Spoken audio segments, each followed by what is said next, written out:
Τετάρτου περίπου, όλα τα εμπόδια που κρύβουν την θάλασσα της ανατολικής πλευράς του νησιού έχουν μείνει πίσω και παρουσιάζεται κάτασπρη και γραφική σαν όραμα η Σκύρος. Άγιε μου Γιώργης Κυριανέ, μεγάλο μάρτυρα τρανέ. Στη Λιναριά της Κύρου με παρέδωσε ο συνοδός μου στις τοπικές αστυνομικές αρχές, οι οποίες δεν θέλησαν να εγκατασταθώ σε ένα μικρό ξενοδοχείο στην είσοδο της χώρας, αλλά μου συνέστησαν επίμονα να μείνω έξω από το χωριό, κάτω στην ακροηλιά.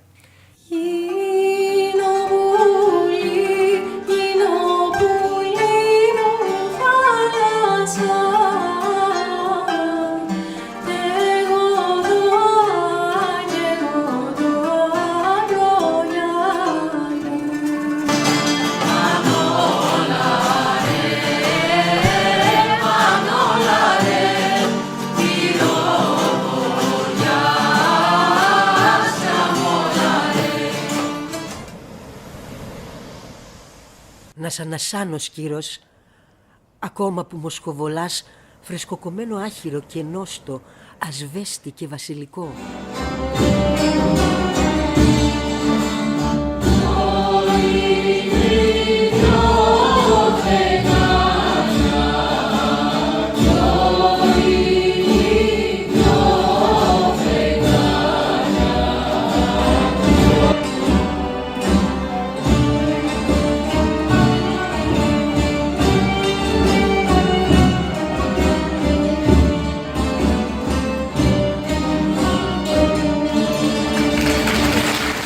Εκείνος γύρω στα 25, μελαχρινός, λαϊκό καμάκι.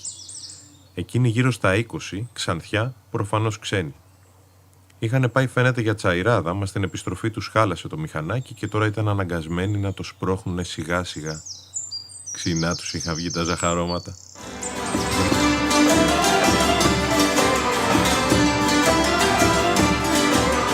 Μες τους μπατσέδες βγήκα να σεριανίσω.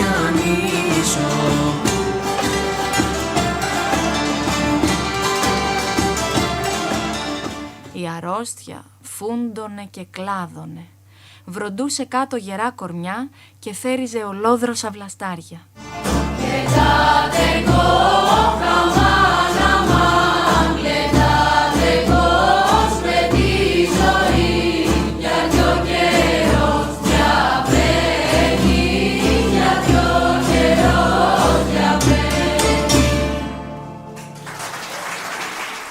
Τα ξημερώματα, μόλις αποδιαφωτούσε, η γριά άκουε μέσα στο μεσοείπνη της την Πέρδικα που με ξέχυλο κέφι της έστελνε μήνυμα. «Άνοιξη καιρού, άνοιξη καρδιάς.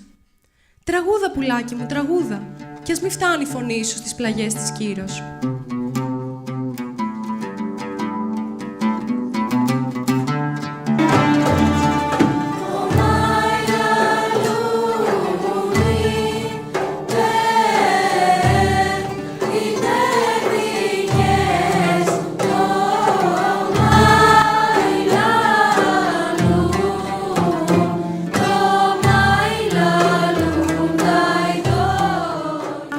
Τις αρμαθιές από κουδούνια που σήμαιναν όλα μαζί, καθώς οι γέροι, έτσι τους έλεγαν όλοι, χοροπηδούσαν σαν δαιμονισμένοι, ξεσηκώνοντας τέτοιον οριμαγδό που για μια στιγμή τους φάνηκε πως θα σπάγαν τα τύμπανα των ανθρώπινων αυτιών τους και τα τζάμια.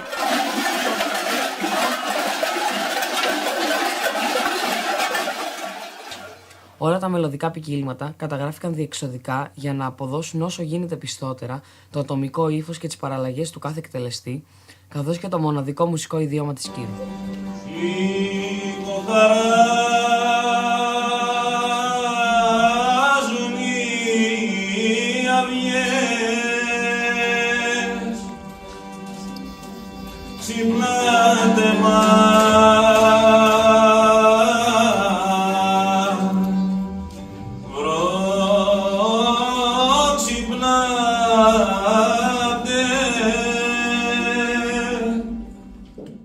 Πώς είχε ξεφυτρώσει εδώ, μέσα από την απέραντη ερημιά και την αιωνιότητα του Αιγαίου, αυτός ο μικρόκοσμος του Ομήρου.